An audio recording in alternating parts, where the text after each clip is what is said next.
Hello friends, फिर से मैं एक बार स्पर्श पीएससी एजुकेशन सेंटर के इस ऑनलाइन पोर्टल में आप सभी का स्वागत करता हूं। जनजाति के इस क्लास में आज का विषय रहेगा जनजातीय तीज त्यौहार। जनजातियों में किस प्रकार के त्यौहार मनाए जाते हैं, कौन कौन से विशेष त्यौहार रहते हैं, उनके बारे में हम चर्चा करेंगे। क्लियर है? और आप सभी को पता है हम अभी तक जो पढ़ते आए हैं हमारे मैप के माध्यम से ही पढ़ते जाए हैं। इससे दो चीज़ लोकेट होगा, एक कौन से जनजाति में क्या क्या त्यौहार मनाया जाता है ये यहीं पे लोकेट हो जाएगा, और नंबर दो आपको ये भी पता चलेगा कि कौन सा त्यौहार किधर भी मनाया जाता है, क्योंकि प्रश्न में उत्तर दक्षिण पूर्व पश्चिम भी पूछा जाता है।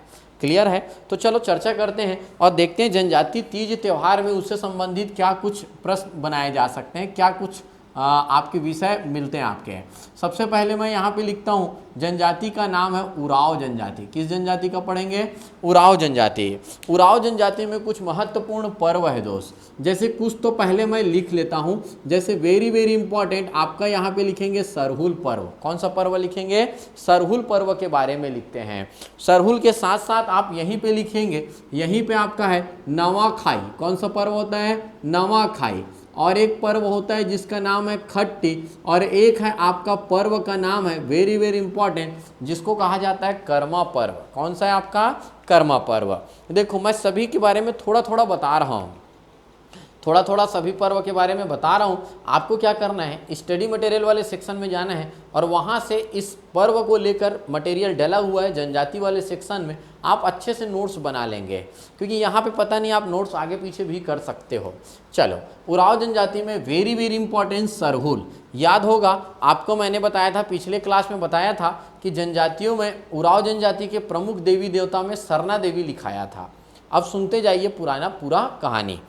होता क्या है, जब साल वृक्ष में जब फूल लगने को होता है ना, साल वृक्ष में जब फूल लगने को होता है तो ऐसा माना जाता है कि जो उनकी प्रमुख देवी सरना देवी है वो साल वृक्ष में आकर निवास कर रही है, साल वृक्ष में आकर निवास कर रही है। तो उराव जनजाति के लोग इसी पक्ष में सरहुल पर्व मनाते हैं। क्या मनाते हैं? सरहुल पर्व मनाते हैं। सरहुल पर्व मनाते मनाते उन लोग सरहुल गीत भी गाएंगे और सरहुल नृत्य भी करेंगे। आप सोच सकते हो कितने सारे स हो गए। नंबर एक, साल वृक्ष में फूल आएगा तो सरना देवी आके निवास करेंगी, सरना देवी आके निवास करेंगी तो सरहुल पर्व मनाएंगे, और सरहुल पर्व मनाते मनाते सरहुल गीत गाएंगे और सरहुल नृत्य करेंगे। इन सब बातों को आपको याद रखना है। इस सरहुल पर्व में क्या होता है दोस्त, इसको भी याद रखना है। सरहुल पर्व में क्या करते हैं ये जनजाति लोग? भगवान सूर्य और धरती माता का विवाह कराते हैं।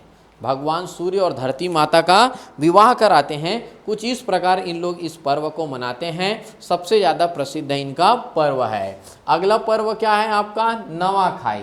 नवाखाई बोलने का मतलब है नए फसल के आगमन पर। जैसे ही नया फसल आता है, ये परंपरा है दोस्त, अगर नया फसल आया है तो सही मायने में हमारे हिंदू धर्म की एक परंपरा है कि उस नए फसल के जो अनाज है उसको सबसे पहले हम भगवान को देते हैं, और उनको भगवान के द्वारा जब ग्रहण कर लिया जाता है तो उसको हम बाकी लोग ग्रहण करते हैं। तो इसीलिए नए फसल के आगमन पर नवाखाई पर्व मनाया जाता है उराव जनजाति के द्वारा। एक पर्व खट्टी भी होता है, ज़्यादा इनके बारे में जानकारी नहीं मिलता, और एक पर्व होता है कर्मा पर्व। कर्मदेव को प्रसन्न करने के लिए, कर्मदेव को प्रसन्न करने के लिए दशहरा के उपरांत ये प्रारंभ होता है, और सिर्फ वर्षा ऋतु को छोड़कर, सिर्फ और सिर्फ वर्षा ऋतु को छोड़कर पूरा साल भर किया जाने वाला नृत्य है। कभी भी कर लिया जाता है ये कर्मा नृत्य। कर्मा पर्व मनाते मनाते कर्मा नृत्य कर लिया जाता है। कर्मा नृत्य भी पढ़ेंगे तो उराव जनजाति में क्या क्या पढ़े? सरहुल पर्व मनाए, नवाखाई पर्व मनाए, खट्टी पर्व मनाए और कर्मा पर्व मनाए। क्लियर है? चलो भाई, अगला हम बात करेंगे, फिर से चर्चा करेंगे किसके बारे में? आपका पहाड़ी कोरवा। कौन से जनजाति के बारे में? ये लो भाई, पहाड़ी कोरवा। पहाड़ी कोरवा लोग बहुत सारे त्यौहार मनाते हैं, जिसमें है आपका नंबर एक है बीज बोहानी। क्या है आपका? बीज बोहानी नंबर एक बात। और दूसरा अगर हम बात करेंगे तो इसमें रहेगा आपका कोरार, या रहेगा आपका कोरा, या आपका रहेगा ढेरसा। कौन सा पर्व रहेगा? ढेरसा। या इसी में आपका एक पर्व रहेगा जिसका नाम रहेगा सिंगरी। क्या रहेगा, सिंगरी। अब सुनते जाइएगा, जो इतने सारे पर्व मना रहे हैं, बीज बोहानी, कोरार, कोरा, ढेरसा, सिंगरी, ये सब जो पर्व मना रहे हैं सब एक विशेष परिस्थिति में मनाया जाता है। जैसे कि दोस्त, अगर मैं चर्चा करूंगा बीज बोहानी, तो बीज बोने के उपरांत, बीज बोने के उपरांत, ये जो अभी वर्षा ऋतु का समय चल रहा है, इस समय जब वो खेतों में बीज बो लेते हैं तो बीज बोहानी पर्व मनाते हैं। कोरार कब मनाते हैं, फसल काटने के बाद। किसके पश्चात मानेंगे, फसल काटने के पश्चात कोरार पर्व मनाया जाता है। और प्रश्न बनता है, कोरा पर्व कब आ जाता है, गोंदली पकने के बाद। गोंदली, छत्तीसगढ़ी में गोंदली मतलब होता है प्याज, ओनियन। गोंदली पकने के पश्चात, गोंदली पकने के पश्चात मतलब जब परिपक्व हो जाता है, गोंदली जब जमीन से बाहर निकालने लायक हो जाता है, उन लोग कोरा पर्व मनाते हैं। ढेरसा सरसों में फूल लगने के पश्चात। सरसों में जब फूल लग जाता है तो पहाड़ी कोरबा के लोगों को लगता है कि इस वर्ष सरसों की खेती में बहुत अच्छा उत्पादन होने वाला है, तो लोग ढेरसा पर्व मनाते हैं। सिंगरी, ये बार बार पूछा जाता है, महत्वपूर्ण पर्व है, याद रखना 5 वर्ष में एक बार मनाया जाता है। 5 वर्ष में कितने बार मनाया जाता है, एक बार मनाया जाता है आपका सिंगरी पर्व। बीज बोहानी, बीज बोने के बाद, कोरार फसल काटने के बाद, कोरा गोंदली प्याज के पकने के पश्चात, ढेरसा सरसों में फूल लगने के बाद, और सिंगरी 5 वर्ष में एक बार मनाया जाने वाला पर्व है। इन सब बातों को आपको याद रखना है। क्लियर है भाई। अगला हम बात हैं कौन सी जनजाति, बैगा जनजाति। बैगा जनजाति में एक पर्व मनाया जाता है जिसका नाम है रतौना। कौन सा पर्व कहा जाता है इसको, रतौना पर्व कहा जाता है। इसमें किया जाता है आपका नागा बाबा की पूजा। किसकी पूजा की जाती है, नागा भगवान की पूजा की जाती है। कौन से पर्व में, आपका बैगा पर्व में, बैगा जनजाति के रतौना पर्व में। और यहाँ पे है आपका हलवा। कौन सी जनजाति, हलवा जनजाति। हलवा जनजाति में एक पर्व मनाया जाता है जिसका नाम है, एक नहीं 2 पर्व मनाया जाता है। इसमें आप लिखेंगे बाली परब। पर्व का नाम क्या रहेगा, बाली परब पत्र मनाया जाएगा। और एक पर्व मनाया जाएगा जिसका नाम रहेगा जिद्दी। 2 पर्व कौन से जनजाति में, हलवा जनजाति में 2 पर्व आपको मिलेंगे। नंबर 1 है बाली परब और नंबर दूसरा क्या रहेगा आपका, जिद्दी रहेगा। क्या रहेगा, जिद्दी। वेरी वेरी इंपॉर्टेंट, मैं बार बार बोलता हूँ, कभी भी किसी की संस्कृति पता हो या ना हो, बस्तर की संस्कृति जरूर पता होना चाहिए। अब आता है कौन सा जनजाति, आपका गोड़ जनजाति। कौन सी जनजाति, गोड़ जनजाति। गोड़ जनजाति में सबसे ज़्यादा बहुत प्रसिद्ध है, उसका नाम है मड़ई। क्या बताया था मैं, मड़ई। और याद रखो, मैं मड़ई में क्या बताया था, अंगादेव की पूजा की जाती है। या अंगादेव में लिखा था मड़ई के अवसर पर की जाती है, या मड़ई में लिखेंगे अंगादेव की पूजा करते हैं। अच्छा, यही चलो पहले मैं वो लिख देता हूँ, लारू काज। कौन सा पर्व मनाते हैं, लारू काज। और क्या मनाते हैं, मेघनाथ। और एक पर्व मनाते हैं जिसका नाम क्या है, नवाखाई पर्व। चलो भाई, चलो ये हो गया आपके 4 पर्व। चारों पर्व के बारे में हम थोड़ा थोड़ा चर्चा करते चलते हैं। क्लियर है। चलो सबसे पहले हम लोग इसमें बात करेंगे, किसके बारे में बात करेंगे, अब हमारा गोड़ जनजाति मड़ई। मड़ई तो आप समझते हो, नारायणपुर और कोंडागांव का मड़ई बहुत प्रसिद्ध है। मड़ई मेला के नाम से होता है, मेला का आयोजन किया जाता है और इस अवसर पर अंगादेव की पूजा की जाती है। लारू काज, लारू काज में याद रखना सुअर की बलि दी जाती है।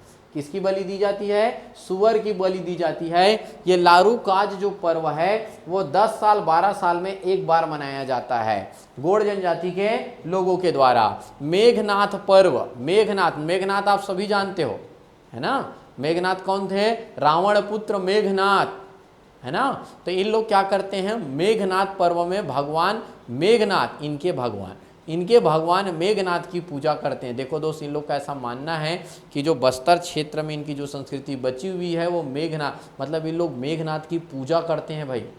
Very very important. मेघनाथ का इन लोग नाटक भी करते हैं, मेघनाथ को ऐसा नाटक भी करते हैं जैसे जब भगवान लक्ष्मण को है ना, मेघनाद के द्वारा मूर्छित किया गया था, तो उन लोग ऐसा सेलिब्रेट करते हैं कि मेघनाद ने लक्ष्मण को मार दिया और बहुत उन लोग खुशी मनाते हैं। मतलब इन लोग मेघनाद की पूजा करते हैं। तो इन लोग बढ़िया क्या करते हैं, इन लोग क्या करते हैं, 5 खंभे बनाते हैं, अलग अलग साइज के ऐसे 5 खंभे बना देते हैं, ऐसा 5 खंभे बना देंगे लाइन से, है ना। और इसी खंभों के चारों तरफ घूम घूम कर इन लोग लीला करते हैं कि किस प्रकार मेघनाद ने लक्ष्मण को मारने गए, युद्ध हुआ, लक्ष्मण किस प्रकार मर गया, उनके कहने अनुसार मर गया, ऐसा इन लोग पूरा एक नाटक का रूपांतरण करते हैं।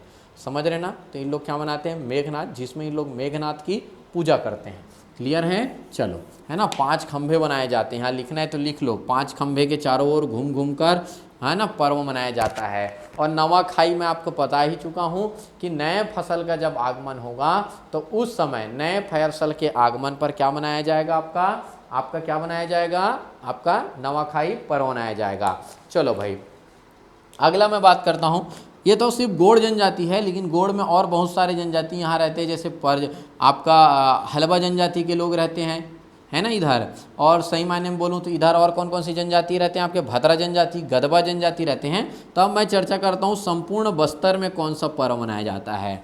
और संपूर्ण बस्तर में अगर जब भी पर्व की बात की जाए, आप कभी मत भूलिएगा एक नाम, जिसका नाम है बस्तर दशहरा। क्या है, बस्तर दशहरा को आप कभी मत भूलिएगा, वेरी वेरी इंपॉर्टेंट। 75 दिनों तक चलने वाला त्यौहार है बस्तर दशहरा। क्लियर है। चलो भाई, अगर इसी में हम बात करेंगे, बस्तर दशहरा में एक पर्व मनाया जाता है जिसमें एक क्या बहुत सारे पर्व मनाते हैं, जैसे माउली परघाव है, ऐसा करके बहुत सारा पर्व होता है। तो जब मैं आप लोग को छत्तीसगढ़ की लोक कला एवं संस्कृति पढ़ाऊंगा तो बस्तर दशहरे का मेरे को एक अलग से क्लास लेना पड़ेगा। क्लियर है।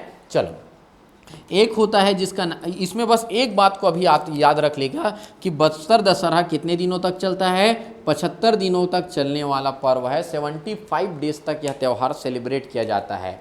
एक पर्व का नाम लिख देता हूँ जिसका नाम है गोंचा पर्व। कौन सा पर्व, गोंचा पर्व। जब यहाँ पे आप रथ यात्रा निकालते हो, रजूतिया पर्व मनाते हो, उस समय लोग गोंचा पर्व मनाते हैं। गोंचा पर्व में क्या होता है, जैसे गुलेल होता है, गुलेल से जैसे मारा जाता है, वैसी प्रकार एक तुपकी चलाने की प्रथा है। कौन से चलाने का, तुपकी। ये भी तुपकी चलाने की प्रथा है। ये प्रश्न भी सीएमओ में पूछा गया था।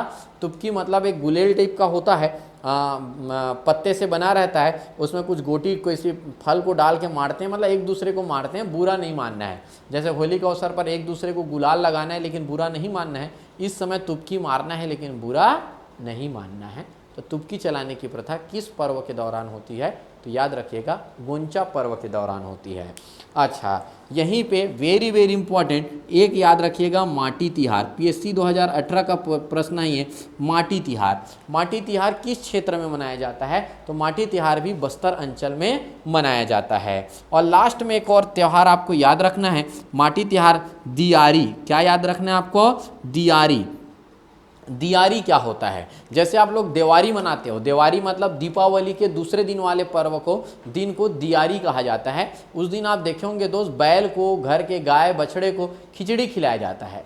इन लोग भी खिचड़ी खिलाते हैं, इन लोग भी गाय बैल को खिचड़ी खिलाते हैं, लेकिन इन लोग खिचड़ी उस समय नहीं खिलाती। इन लोग अभी दिसंबर जनवरी का जो महीना आता है उस समय गाय बैल को खिचड़ी खिलाया जाता है।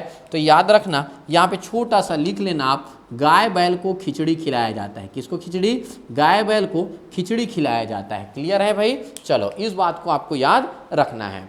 चलो, यहीं पे एक और मैं लिख देता हूँ, परजा जनजाति। कौन सा जनजाति है आपका, परजा। नहीं दिखेगा तो आप लोग इसको लिख लेना, परजा। ये लो भाई, परजा, या इसी को क्या बोला जाता है, धुरवा। परजा या धुरवा जनजाति में चर्चा करेंगे तो 2 पर्व आपका बहुत इंपॉर्टेंट होता है। एक है चैत्रई पर्व और एक है आपका आमाखाई पर्व। मैं बोलते जा रहा हूँ, आप सुनते जाइएगा। परजा या धुरवा जनजाति में 2 पर्व महत्वपूर्ण है। एक पर्व का नाम है चैत्रई और एक पर्व का नाम है आमाखाई। जो चैत्रई पर्व है उसमें सुअर की बलि दी जाती है, इस बात को आपको याद रखना है। चैत्रई पर्व में परजा जनजाति द्वारा मनाए जाने वाले चैत्रई पर्व में सुअर की बलि दी जाती है। और परजा जनजाति द्वारा मनाए जाने वाले आमाखाई पर्व आम के पकने के बाद मनाया जाता है। जैसे ही आम पकने लग जाता है उस समय ये आमाखाई पर्व मनाया जाता है, इसको आपको याद रखना है। चलो भाई, बस्तर अंचल में एक पर्व और बहुत फेमस है जिसका नाम है धनकुल या जगार। आपको यहाँ पे लिख देता हूँ, याद रखना है। कौन सा पर्व याद रखना है? धनकुल, या इसी को कहा जाता है जगार पर्व। और अगर आपसे पूछा जाए कि ये कौन से जनजाति के द्वारा मनाया जाता है, सर्वाधिक ये हलबा जनजाति के द्वारा, और हलबा और के साथ साथ भातरा जनजाति के द्वारा यह पर्व मनाया जाता है जिसका नाम है धनकुल या जगार। तो वहाँ पे आपको लिखना है, लिख लेना। इनके बारे में मैं थोड़ा सा बता रहा हूँ। ये धनकुल या जगार पर्व मनाया जाता है आपके तीज के समय। जिस समय मैदानी क्षेत्र में तीज का त्यौहार मनाया जाता है, हरतालिका का त्यौहार मनाया जाता है, उसी समय बस्तर अंचल में हलबा व भतरा जनजाति के द्वारा धनकुल या जगार पर्व मनाया जाता है। हम लोग अपने तीज में शिव और पार्वती की आराधना करते हैं, उसी समय इन लोग धनकुल पर्व मनाते हुए लक्ष्मी माता की आराधना करते हैं। याद रखिएगा, एक बार प्रश्न पूछा गया था, ये जो धनकुल जब बनाया जाता है तो इस समय कुछ वाद्य यंत्र प्रयोग होता है। मतलब धनकुल या जगार पर्व मनाते बनाते धनकुल गीत गाया जाता है। तो हम एक काम करेंगे, जब जनजाति गीत पढ़ेंगे अभी हाल फिलहाल में, तो फिर से धनकुल गीत लिखेंगे। उस समय फिर मैं बताऊंगा उस गीत में किस किस वाद्य यंत्र का प्रयोग किया जाता है। ये बात अभी तक समझ में आया आप लोगों को? धनकुल या जगार पर्व मनाया जाता है हलबा या भतरा जनजाति के द्वारा। चैत्रई और आमाखाई पर्व मनाया जाता है परजा जनजाति के द्वारा। और सबसे लास्ट में मैं अब लिख देता हूँ, यहाँ पे मैं लिख देता हूँ अबुझ माड़िया जनजाति। कौन सी जनजाति? अबुझ माड़िया जनजाति। अबुझ माड़िया जनजाति में एक पर्व मनाया जाता है जिसका नाम है ककसार। कौन सा पर्व मनाते हैं लोग? ककसार पर्व मनाते हैं। ये लो भाई, ककसार पर्व। अब आप पूछोगे ये ककसार पर्व क्या है? नंबर एक, इस पर्व में लिंगोपेन की पूजा की जाती है। एक बात को आपको याद रखना है, किसकी पूजा की जाएगी? लिंगोपेन, भगवान लिंगोपेन की इनकी पूजा की जाएगी। ऐसा माना जाता है कि जनजातियों में जो उत्सव की शुरुआत होती है वो ककसार पर्व से ही होती है। मतलब पहला पर्व किसको मानते हैं? ककसार को, उसके बाद ही बाकी पर्व को माना जाता है। तो एक लाइन में लिख लेंगे, इसको जनजाति उत्सवों का द्वार माना जाता है। क्या कहा जाता है? जनजातीय उत्सवों का द्वार माना जाता है ककसार पर्व को। नंबर एक बात। दूसरा है, ये जब ककसार पर्व मनाते हैं उस समय जीवन साथी का चुनाव करने की भी परंपरा है। मतलब लड़का लड़की अपने जीवन साथी का चुनाव कर सकते हैं। वो लोग हामी भर सकते हैं कि वो किससे शादी करना चाह रहे हैं, वो अपने मन की बात रख सकते हैं। मतलब इस पर्व के दौरान रिश्ते भी बनते हैं, विवाह का कार्यक्रम प्रारंभ होता है। तो जनजाति देखो, नंबर एक क्या क्या है? ककसार में लिंगोपेन, इस पर्व मनाते हुए लिंगोपेन की पूजा की जाती है। नंबर एक बात। नंबर दो बात आपको इसमें याद रखना है, इस ककसार को जनजाति उत्सवों की श्रृंखला का शुरुआत माना जाता है। और यह पर्व मनाते हुए जीवन साथी का चुनाव भी किया जाता है। कुछ इस प्रकार एक खास बात ककसार पर्व के बारे में आपको याद रखना है। तो ये है दोस्त प्रमुख पर्व। वैसे और बहुत सारे पर्व है। एक और पर्व मैं बता देता हूँ, याद रखिएगा। यहाँ पे कांकेर में, कौन सा जगह आपका? कांकेर है। कांकेर जगह है। इस कांकेर में एक पर्व मनाया जाता है जिसका नाम है भंगाराम जात्रा। भंगाराम जात्रा पर्व मनाया जाता है। Very very important. कौन सा पर्व मनाते हैं? भंगाराम जात्रा। अब ये बोलोगे सर क्या गजब टाइप का। पहली बात तो जात्रा मतलब पर्व होता है, उत्सव होता है। तो भंगाराम जात्रा पर्व कैसे होता है? इनको जनजाति देवी देवताओं का अदालत कहा जाता है। दूर दूर से देवी देवता को एक जगह लाया जाता है। कांकेर के आसपास जगह निश्चित किया जाता है। पूरे बस्तर अंचल के देवी देवताओं को यहाँ लाया जाता है और देवी देवताओं को के ऊपर आरोप प्रत्यारोप किया जाता है। लोग बैठक करके बोलते हैं ये देवी देवता ने इस साल हमारी रक्षा नहीं की है, ये देवी देवता ने हमारी बहुत अच्छा रक्षा की है। अच्छा, उनको आरोप लगाकर उनको दोषी भी ठहराया जाता है और उनको सजा भी दिया जाता है। जैसे कि बोलेंगे इनके कारण ये गांव में रहते हुए आपदा आ गई, महामारी आ गई, कोरोना अंदर आ गया, तो क्या होगा? 3 साल तक इस भगवान की पूजा नहीं की जाएगी।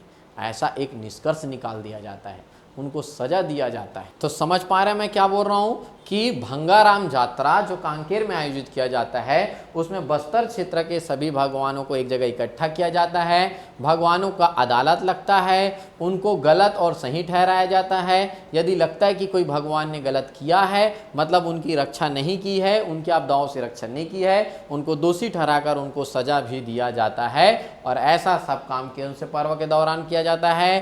भंगाराम जात्रा पर्व के दौरान। तो ऐसे बहुत सारे और भी पर्व आपको देखने को मिलेंगे बीच बीच में, जैसे आपको पढ़ने को मिलता है तो आपको कार्य है उसको अपडेट करते रहना। क्लियर है? तो यह है बहुत सारे पर्व हैं, आपको बस दिमाग में रहना है। कोरार बोले ऊपर जाना है, सरहुल बोले ऊपर जाना है, रताना बोले तो इधर आना है बैगा के पास, बाली परब या आपको जिद्दी बोले तो इधर रहना है। भंगाराम जात्रा में आपको कांकेर दिखना चाहिए। लारूकाज है, मेघनाथ, नवाखाई, मड़ैयक जैसे पर्व मिलेंगे तो आपको बीच में रहना है। अच्छा, अगर इन सब चीज़ों से रिलेटेड यदि यहाँ पे आप अच्छे से नोट्स नहीं बनाएं, मैं बार बार बोलता हूँ आप स्टडी मटेरियल वाले सेक्शन में जाइए, आप वहाँ से नोट्स बना सकते हैं। क्लियर है? तो ये तो रहा क्या हमारा जनजातीय त्योहारों के बारे में। अब हम देखते हैं जनजातियों के हम पढ़ेंगे प्रमुख गीत के बारे में कि जनजाति में कौन कौन से प्रमुख गीत होते हैं, उसको भी हम इसी मैप के माध्यम से देखेंगे। अब हम देखेंगे जनजातीय गीत के बारे में कि कौन कौन से जनजाति में कौन कौन सा प्रमुख गीत गाया जाता है।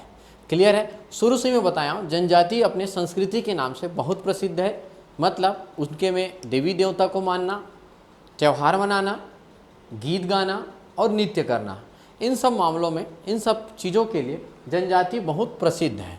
तो उसी को देखते हैं कि जनजातियों में कौन कौन से नृत्य और कौन कौन सा गीत देखने को मिलता है। चलो भाई, सबसे पहले हम लोग बात करेंगे यहाँ पे हम लोग लिख लेते हैं बैगा जनजाति। कौन से जनजाति लिख लिए? बैगा जनजाति। बैगा जनजाति में दो नृत्य बहुत प्रसिद्ध है, दो गीत बहुत प्रसिद्ध है। एक जिसका नाम है आपका बिलमा गीत और एक गीत का नाम है आपका कर्मा गीत। कौन सा गीत? बिलमा गीत और कर्मा गीत। ये बिलमा जो गीत है, इसी बिलमा गीत को सैला गीत के नाम से भी जाना जाता है। इस बात को आपको याद रखना है, सैला गीत के नाम से भी जाना जाता है। कौन सा? बिलमा गीत। अच्छा, कर्मा गीत में आप एक दो पॉइंट आप याद रखना।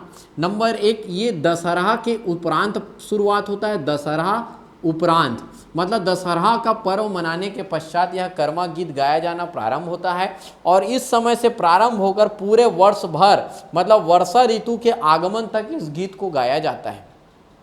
ओवरऑल आप यह कह सकते हो कर्मा गीत पूरे साल भर गाया जाता है, सिर्फ और सिर्फ वर्षा ऋतु को छोड़कर। क्यों गाया जाता है?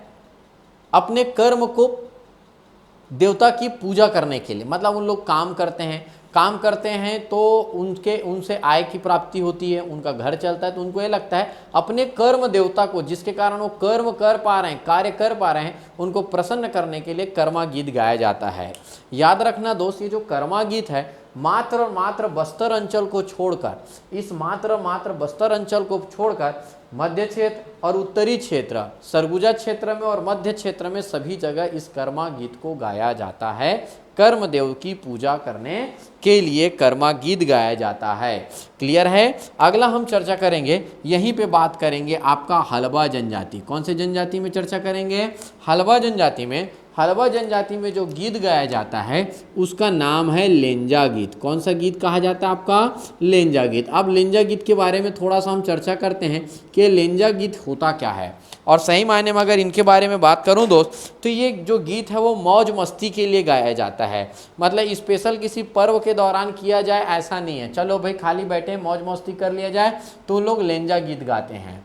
इसमें ये विशुद्ध हल्बी गीत है, हल्बी जनजाति के द्वारा गाया जाने वाला ये गीत है। इसको गाने के लिए स्त्री पुरुष साथ में भी बैठकर गा लेते हैं या स्त्री पुरुष अलग अलग भी होकर इस गीत को गा लेते हैं।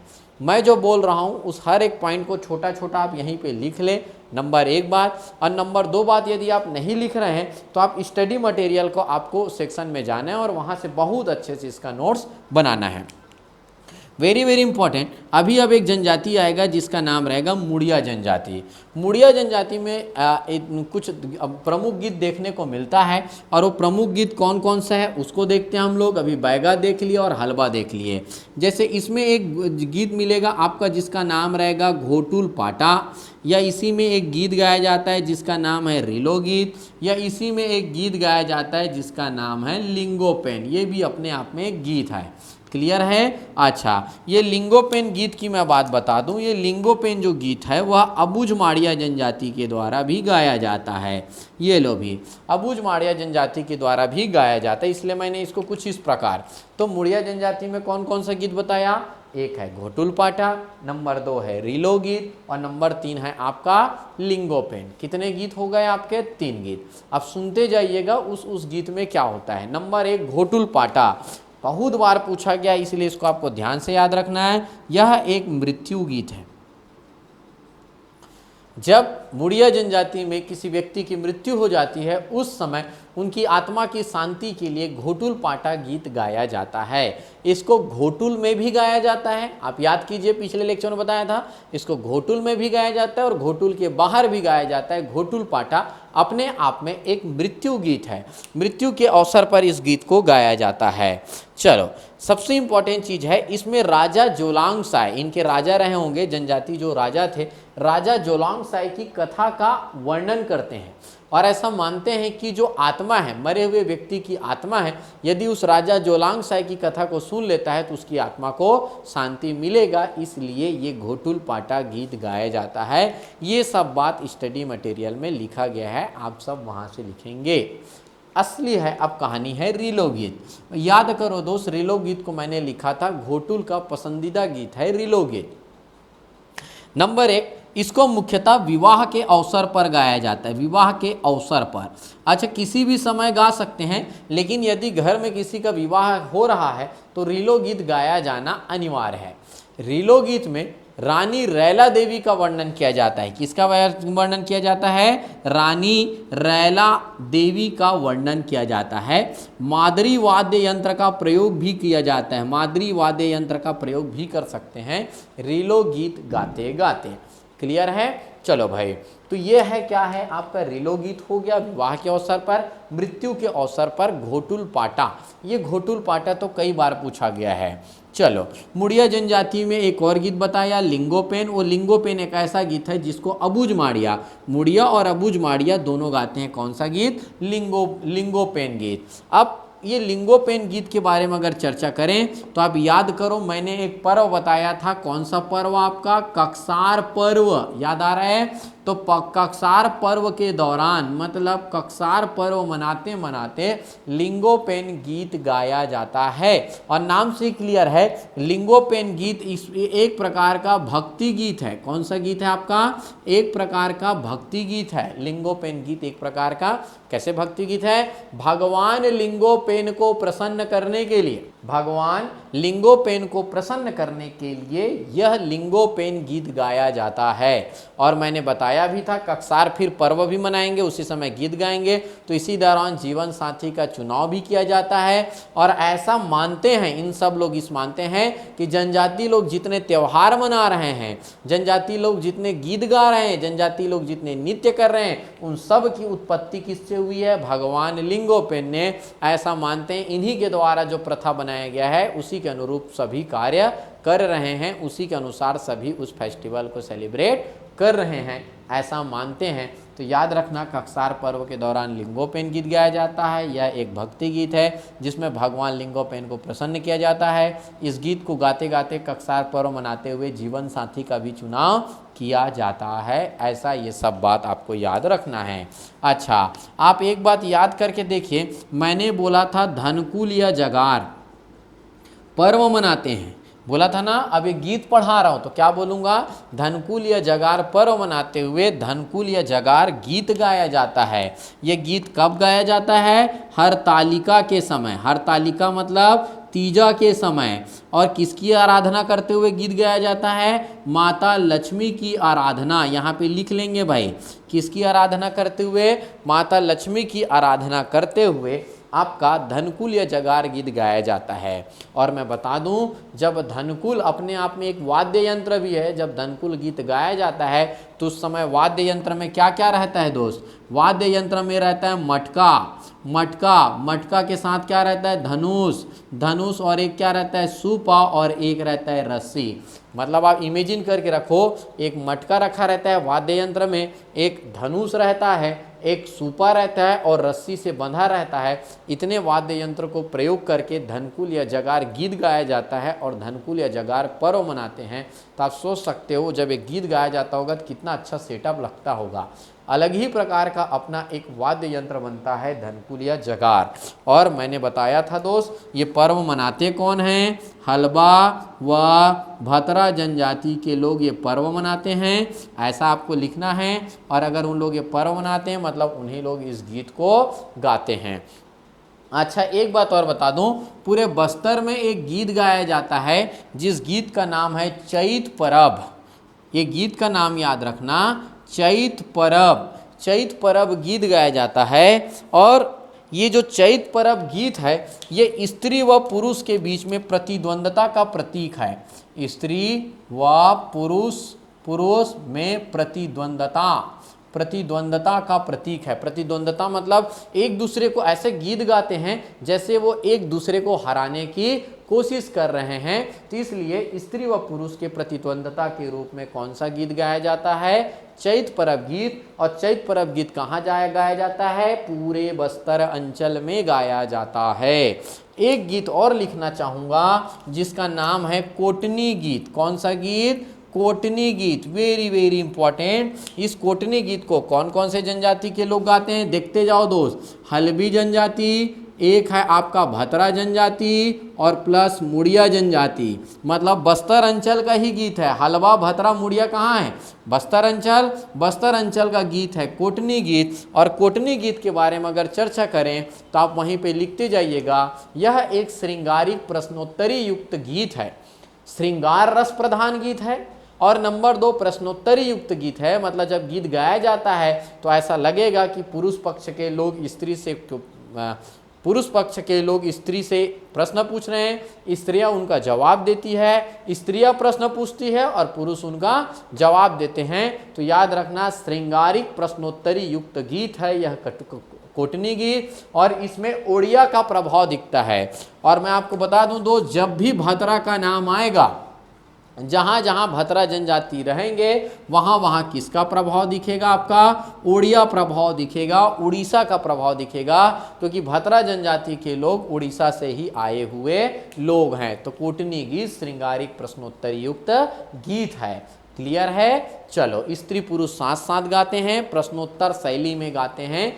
इसमें कोटनी गीत में उड़िया का प्रभाव दिखता है। तो फिर से जल्दी रिपीट कर दूं, कोटनी गीत श्रृंगारिक प्रश्नोत्तरी युक्त गीत, बस्तर अंचल में गाया जाने वाला चैत परब क्या है आपका? स्त्री व पुरुष में प्रतिद्वंदता का गीत। घोटुल पाटा मृत्यु गीत है। रीलो गीत वैवाहिक गीत है। लिंगोपेन भक्ति गीत है। और ये आपका धनकुल या जगार लक्ष्मी माता की आराधना करते हुए गाया जाने वाला गीत है। यह है विशुद्ध हल्बी गीत, लेंजा गीत मौज मस्ती के लिए, मनोरंजन के लिए गाया जाने वाला गीत है। बैगा गीत, बैगा जनजाति में एक है बिल्मा, ब से बा, बिल्मा में है बैगा, बैगा में है बिल्मा। और कर्मा गीत कर्म देवता को प्रसन्न करने के लिए। और इस प्रकार आपके छत्तीसगढ़ के लोकगीत समाप्त होते हैं, जनजाति गीत समाप्त होते हैं। मैं उम्मीद करूंगा आपको समझ में आएगा। अभी और आपका बचा हुआ है छत्तीसगढ़ में जनजातियों के लोक नृत्य, जिसको हम कल के क्लास में कवर करेंगे। और उनमें कौन कौन सी भाषा बोली जाती है, इसको भी हम अगले क्लास में कवर करेंगे। क्लियर है दोस्त? मैं उम्मीद करूंगा अब तक आपको सब कुछ समझ में आ रहा होगा, आप एंजॉय कर रहे हैं, है ना? आपको मज़ा आ रहा होगा, मैं ऐसा उम्मीद करता हूं। और इसी प्रकार अब हम मिलते हैं हमारे अगले वीडियो लेक्चर में कल के क्लास में। तब तक के लिए धन्यवाद। Okay, thank you class.